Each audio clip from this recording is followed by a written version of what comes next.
Hello students and welcome to online tutor में आपका स्वागत है। और यदि आप मेरे चैनल में पहली बार आए हैं तो इसे सब्सक्राइब करना ना भूलें। अभी हम लोग एक्सरसाइज 9.3 का क्वेश्चन नंबर 9 करेंगे। क्वेश्चन नंबर 9 में सबसे पहले मैं आपको बता दूं, इसकी स्टेटमेंट और डायग्राम जितना डिफिकल्ट दिखता है ये इतना डिफिकल्ट नहीं है, बहुत सिंपल क्वेश्चन है। तो पहले मैं इसकी स्टेटमेंट पढ़ लेता हूँ, फिर हम इसको सॉल्व करेंगे। ये बोल रहा है कि two circle intersects at point B and C. ये दो सर्कल है, ओके। ये इंटरसेक्ट कहाँ पे कर रहे हैं? पॉइंट बी और सी पे इंटरसेक्ट कर रहे हैं थ्रू बी। अब क्या बी से जो है इन्होंने एक line segment A B D draw किया, ओके।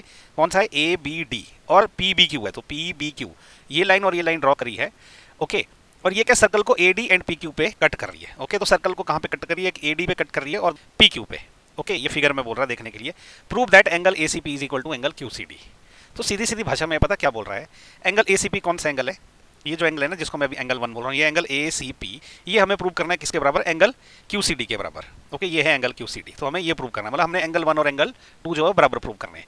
ये बड़ा सिंपल है, 3-4 स्टेप्स में हम इसको खत्म कर देंगे, ओके। तो देखिए सोल्यूशन में हम क्या लिखेंगे। हमारे पास एक आर्क है, ओके। तो इस आर्क ने ना दो एंगल सबटेंड किया है। एक तो एंगल ये वाला सबटेंड किया है, एंगल 3। और इसी आर्क ने ये जो है एंगल 1, ये भी इसी ने सबटेंड किया है, ओके। तो इसका मतलब एंगल 1 और एंगल 3 आपस में बराबर है। वो ऐसा इसलिए क्योंकि ये सेम सेगमेंट के एंगल है। जो एक आर्क एंगल बनाती है ना, वो सेम सेगमेंट के एंगल होते हैं। Angle 1 this is equal to angle 3। तो ब्रैकेट में लिखेंगे कि angles of same segment, okay. या तो ऐसा लिखेंगे, ये भी चलेगा, या लिखेंगे कि एंगल्स सबटेंडेड बाय आर्क, ये वाली एपी, ओके। इन दोनों में से कोई सा भी एक रीजन लिख दो, वो वैलिड है। तो भी जो एंगल 3 है ना, किसके बराबर है? ध्यान से देखोगे, ये ऑपोजिट साइड वाला जो एंगल 4 है इसके बराबर है। ऐसा इसलिए जब ऐसे दो लाइनें एक दूसरे को काटती है ना, तो ये इधर उधर के एंगल जो है वो बराबर रहते हैं, उसको हम वर्टिकली ऑपोजिट एंगल बोलते हैं, ओके। तो ये एंगल और ये एंगल आपस में बराबर है। तो हम ऐसा बोल सकते हैं कि एंगल 3 जो है वो इक्वल टू है एंगल 4 के। ब्रैकेट में हम लिखेंगे ये क्या है? ये है वर्टिकली अपोजिट एंगल्स, ओके। ये वर्टिकली अपोजिट एंगल है, ठीक है। अब जो एंगल 2 और एंगल 4 का भी रिलेशन है, देखो कैसे।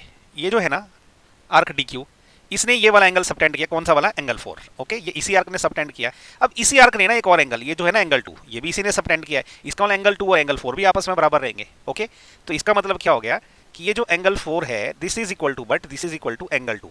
ये क्यों? इसके लिए हम लिख सकते हैं कि अगेन ये ऊपर वाला रीजन, कि angles of same segment, okay, same segment.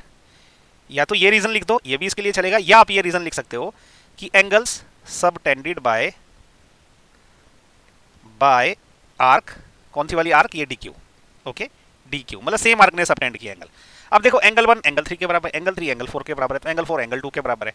इसका मतलब क्या हो गया? ये जो एंगल 1 है वो एंगल 2 के बराबर है। सिंपल सी बात है ना। तो अब एंगल 1 क्या है और एंगल 2 क्या है? एंगल 1 है हमारा एंगल ए सी पी, ठीक है, विच इंप्लाइज कि angle A C P this is equal to angle 2 क्या है? Angle Q C D, okay. This is equal to angle Q C D. तो ये हमारा फाइनल आंसर आ गया। यही हमें करना था प्रूव, ओके। तो ये देखो 3 स्टेप में क्वेश्चन खत्म हो गया।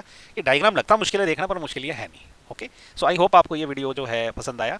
अगर पसंद आए तो इसको लाइक शेयर और सब्सक्राइब जरूर करें, और मेरे चैनल को ज़्यादा से ज़्यादा शेयर करें, और कमेंट करके फीडबैक भी बताएं कि मेरे वीडियो कैसा लगा। So thank you so much for watching my video. Thank you.